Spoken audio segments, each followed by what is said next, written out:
This movie mythologizes magic. In some ways, it made fighting these magical creatures into a science. Silverbane repels witches. Our good characters can fight off these creatures, but not because they have magical powers. Silverbane! We wanted them to have tools that they can use to help in their quest, but really they've got to use their brain and their bronze and fight all these creatures with the power within themselves. Tusk, run!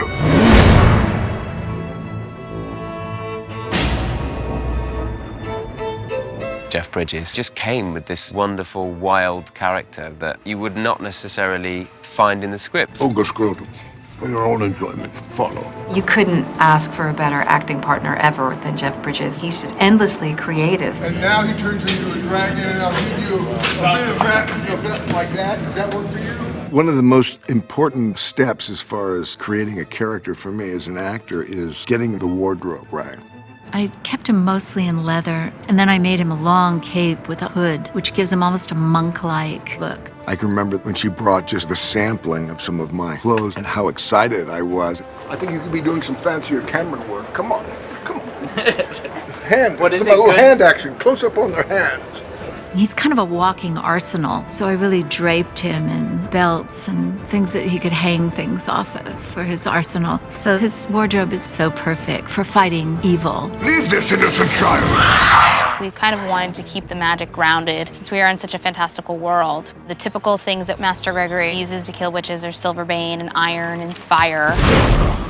The Rowan staff is something that we really wanted to get right because it was going to be in so many shots in the film.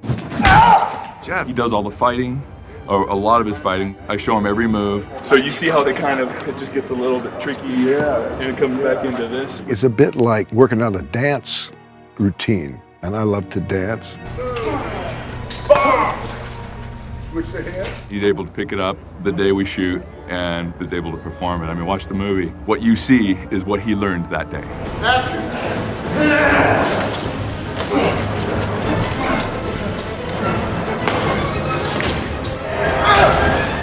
The staff is with Jeff all the time. He wants to touch it and hold it all the time too. It's part of his character. I will burn you both! That's the symbol of the Falcon Knights right here. This is also what creates the brand on Tom's hand at the very end of the movie.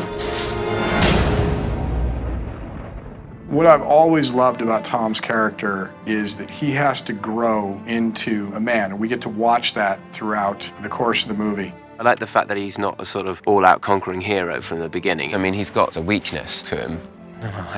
Wear it. He's almost, dare I say it, the sort of runt of the litter. And so she gives Tom the Umbran Stone as a form of protection. Well, this is the Umbran Stone. It's a red, fiery stone because we thought it was beautiful, and that's sort of what Sergei wanted. And it has runic sort of symbology that offers protection is the language that's on there.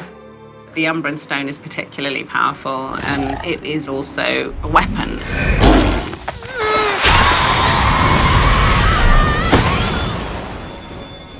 I was really impressed with how he threw himself into all the physicality of the role. Well, he has got all kinds of sword fights and physical feats that he has to perform. You know, we've both been working with, physical trainers and stunt trainers, and Paul Jennings is our amazing stunt coordinator, and making all these fights really different, hopefully, to any ones you've seen before, is really sort of interesting weapons. But then, of course, you have to learn how to use them. Yeah, that could work.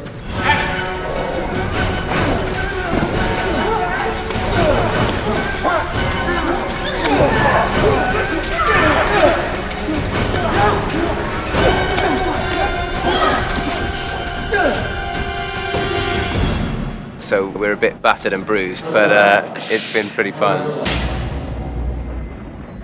What I love about this story is this idea that witches weren't always bad, and while many of the witches are cruel and many of them are evil, there have always been good-natured witches. Ma'am has sort of been undercover and was able to live her normal life, marry a normal man, have these children, sort of give up her witch lifestyle. Action! This is the scene, the reason I took the job, basically, where Ma'am the pig farmer becomes Ma'am the witch. I'm going back! No! Keep her safe! And the thing that really makes her get her secret powers out there is that Strix threatens to kill one of her children. When he starts moving away, which just comes up like this, Goes around like that. Our brilliant special effects man was telling me what my hand gestures were going to be turned into and how I'd be manipulating my weapon. Comes up to your hand. Now you can turn it. That's good. And then you. And then so back from about here. I've never worked like this before, and it's been truly extraordinary. Turn it around. And thrust it. I think that works. Keep walking again. Okay.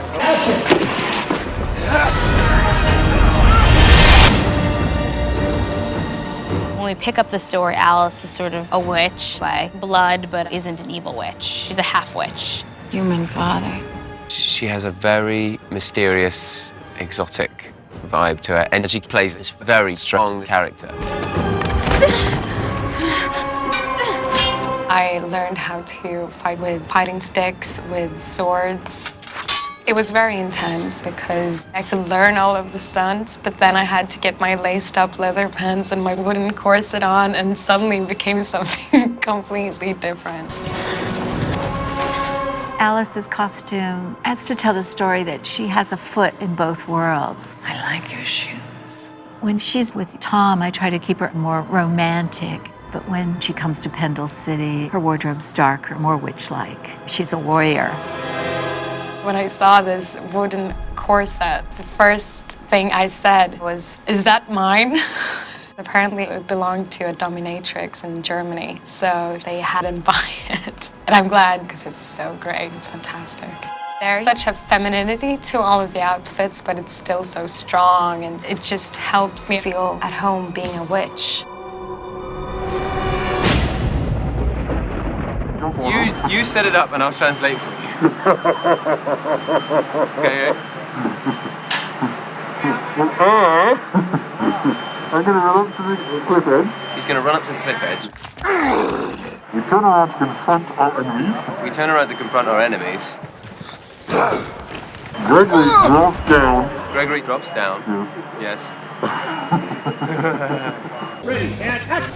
Tusk is just this big, gentle-hearted killing machine. So he just smashes people around and dumps them on the floor, and he lifts them up and he breaks their backs and he punches them in the face. First, we needed to find a big guy to play the physicality of Tusk, which we did in John DeSantis. And then we need to create his face so that it was able to move and actually could sell some of the emotion. It's an animatronic mask, essentially, that blends off to his eyes. For the ease of putting it on, we didn't want a 4 or 5 hour makeup. And it being as big as it is, and that far away from the face, it couldn't be a makeup, really. It's like a whole head, which they just attach, and it looks pretty amazing, and it takes them 20 minutes to do it. I myself am not able to directly control my facial expressions. It's two guys in the corner with joysticks, which is kind of humorous. Jason's got one point of motion in the center of the brows that can make the brows go up and down. And then also on the same controller is the nose. Happy Tusk. This is good. Inquisitive Tusk. Battle fierce, ripping your head off Tusk.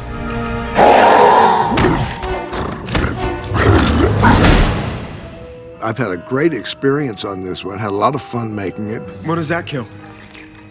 Cowardice. And we hit the mark with all of the different elements, the costumes, props, stunts. And all of this adds up to make his characters so realistic in this kind of fantastic world.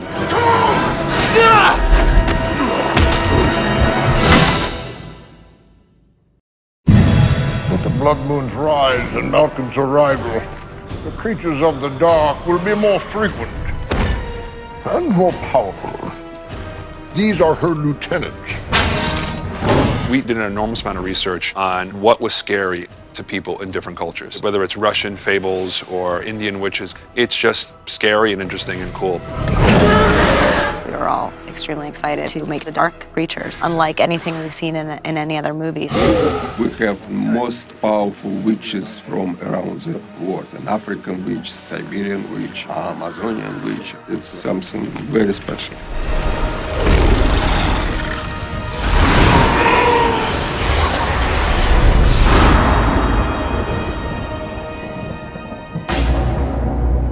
Of all witches, Malcolm is the strongest. She is the queen. I'd never played a Wicked Witch before, and I thought it would be a really fun thing to do. Mother Malkin is the fashion icon of the Middle Ages. Her wardrobe is kind of bird-like, so I used a lot of couture feathers. These feathers were dyed specifically for this particular costume and then applied by hand, one at a time.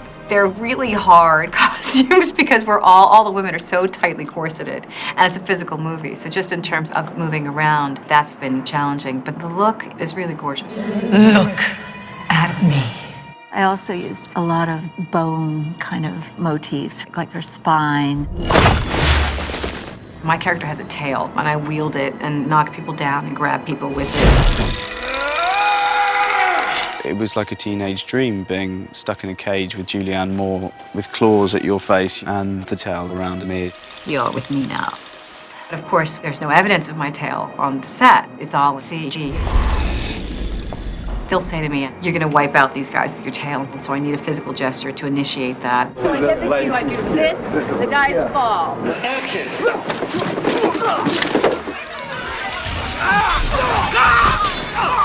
She's a pretty powerful witch and really terribly wicked. We must call the others. Pendle Mountain welcomes you, brothers and sisters. Your queen has returned. Boney Lizzie is sort of the caretaker of Pendle Mountain. She's named Boney Lizzie because she does bone magic. We meet her as this kind of starved and desiccated creature. It was an amazing moment to actually see how the makeup make her look almost like a stone. We've done multiple foam latex appliances. There's the cheeks, the brow, chin, nose. That's one thing I'm most satisfied with in this look, is that it's got a lot of really strong focal points for your eye to enjoy. Then when Mother Malkin returns, and through her touch, my character evolves to that very soft and feminine woman. She becomes the most devout witch for Mother Malkin and also the second in command.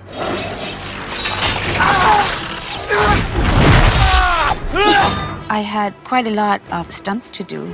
3, 2, 1, action.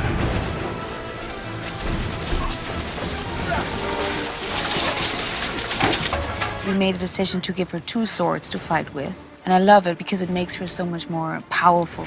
This particular sword is Boney Lizzie. There's one for each hand, left and right. To fight with both swords, it was fun. It was something new. I've never done it before. This is Radu. He has an army of assassins. Radu is a Transylvanian witch who becomes a dragon. We see you, you're going up, horses up, great shots, and I think it's a dragon. Radu is a very, very powerful ancient warlock. The 12 assassins represent all the assassins who at one point in time have taken a shot at killing me. So Radu, after winning the battle over all these men, he enslaved them as his bodyguards. My finest assassins. I was really excited to get to work with Jaimin Hansu on this fight scene. Radu has these axe heads attached to these bone chains that come out of his sleeve. The axe, the chain that's attached to it, is computer generated in some cases. Ready and action. Bang! And in some cases, it's practical. And when he becomes a dragon, he also has an organic tentacle that he can use like a whip. So it links together the 2 characters in a really interesting way. Malkin's most bloodthirsty lieutenant. He has killed more of my kind than all of the rest put together. Urag is the Siberian witch. Jason Scott Lee, he was wonderful to work with. That was a good scene in the film. Tommy DuPont, he's my stunt double. He did some wonderful stunts. The fight choreography is fantastic.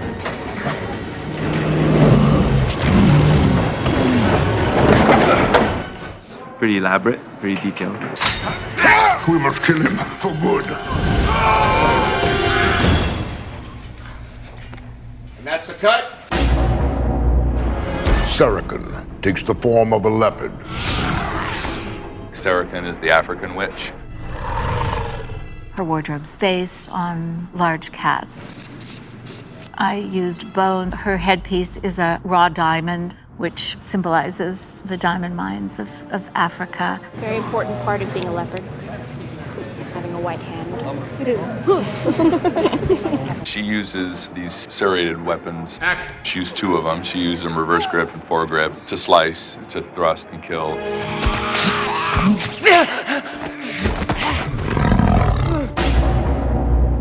Virahadra is the king of swords. I play Virahadra, and as you can see, I only actually have 2 arms in real life.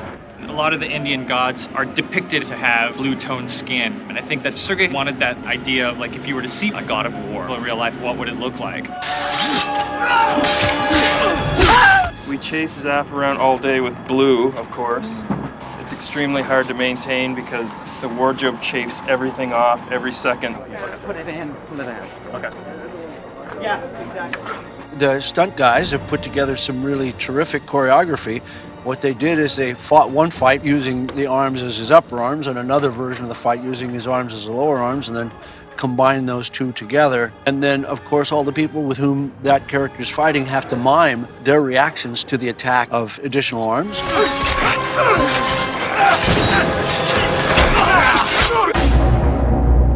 Strix, my brave warlock. I'm playing the Amazonian warlock in Mother Malkin's Coven. These are fake ears, gauged out, and I think it's the best part of the makeup. We started out with this Amazonian scarification tattoo look, and then we brought that over into the fantasy land that we're creating. He's a very animalistic character. He has the power to leap far distances. He's very quick. I use a sort of Amazonian spear and these nice little blades you see on my back I can take out and use as weapons as well. This scene right now, we have Strix, the actor, flying in on a wire. He jumps down and he starts attacking villagers. That was great. It's the first time I've done any wire work. It's a little uncomfortable, but it's lots of fun.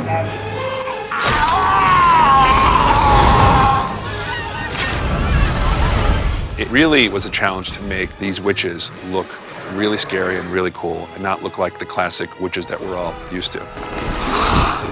So the definition of a witch was completely thrown out the window. And that's the fun part, to be part of pictures of this nature where you can really escape yourself, escape reality, and tap into the scary part of your imagination.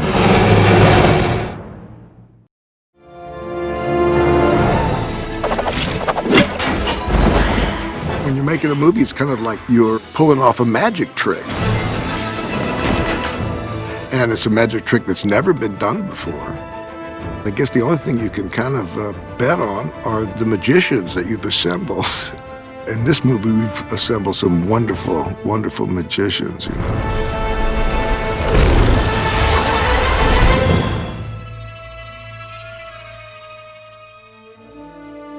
The great thing about our production designer, Dante, is that the design is unique and interesting. What I loved about Dante's amazing sets is that they just gives it an epic feeling of enormous scope. He surprised, of course, everybody because he started to build bigger. When the set is big, you believe better.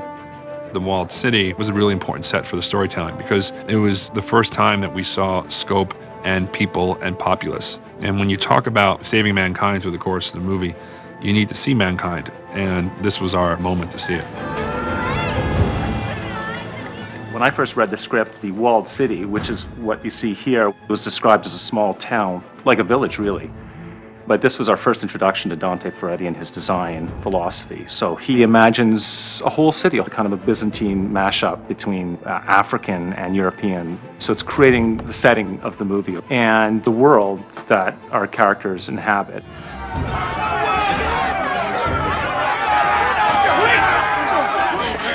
If she's a witch, then I'll deal with it. It was so grand, so epic, and it was so big that I couldn't really believe that they were able to build this. I can take her away and dispose of her.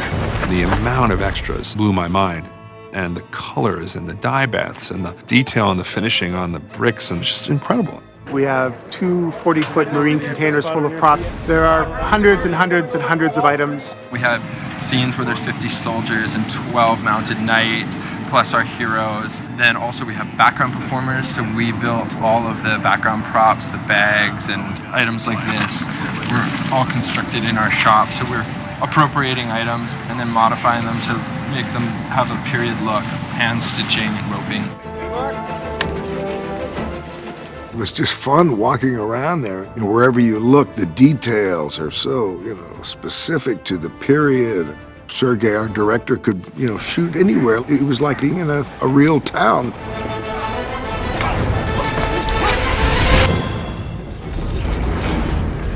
What is this place? Home sweet home. Inside, where Master Gregory lives, there is a secret lab underneath, a very big and very unique. Gregory's laboratory. This is one of our larger interior sets. He's a man of science. He's a sort of an alchemist. He's able to use magical potions against the witches, but he's also an engineer and a smith, so he makes his own weapons. I think that describes best kind of who he is in this environment that we've built for him. This is Master Gregory's flask. I'm not sure what's inside, but I imagine it's some kind of alcoholic beverage that he drinks from time to time. That is disgusting. What does that kill? Cowardice. As well, we have drawn and designed tapestries and maps. And behind us is a kind of a mining shaft where he might have mined maybe the rock for the forging of the swords. The rowing staff. Master it, and you can master any weapon. Show me what you are! First day that we shot in the Spook's Lair, I basically spent the entire day playing with all the different swords and maces and staffs and anything I could find. Essentially, I was wielding it and throwing it and getting in a lot of trouble with all the ADs.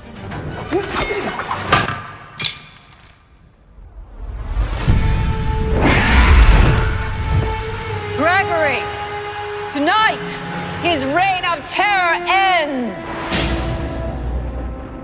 Pendle Mount, it's where Mother Malkin live, and we build everything on a stage, a very big stage. Actually, it's a big warehouse, and we build an entire piece of a city that was destroyed. Pendle was always going to be an important set. It's kind of like the bad guy headquarters. My queen! A gift to commemorate your return. Just the size, the scale, it's very unusual these days to work on sets that have been so completely built. He kind of created entire cities, these great big huge environments, and they're incredibly elaborate and very, very detailed. My daughter has spotted them. They're moving closer. You may do as you wish with the boy, my darling, but I want Gregory alive. The throne room there where Mother Malkin's boudoir was terrific. It was like covered in mirrors and this sort of Moroccan influence of an interior that we just played with endlessly and got the opportunity to actually see it go from a ruin to a new and shining environment in one shot. So that was a beautiful shot. These days, if you're doing a movie of this type, you're often acting in front of a blue screen or a green screen, especially if you're making a movie about another time. But for an actor, it's a lot more fun and helps me tremendously to be in a real place.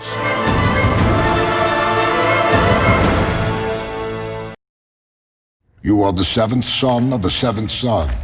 We are all that's left. Teach me. Where do legends come from? Some are the results of great deeds passed from generation to generation. Some are warnings we give children in hopes that these lessons keep them safe from harm. Some legends, however, have their roots dug so deep into our past that no one truly knows how they began. Across our world, there is one legend that lives on to this day. The details may take a different shape depending on which region you visit, but the heart of the tale remains the same. It is said that the seventh son of a family whose father is himself a seventh son is born with extraordinary supernatural powers. In the remote villages of Ireland, the seventh son is said to be a prophet, able to see visions of the future in their dreams.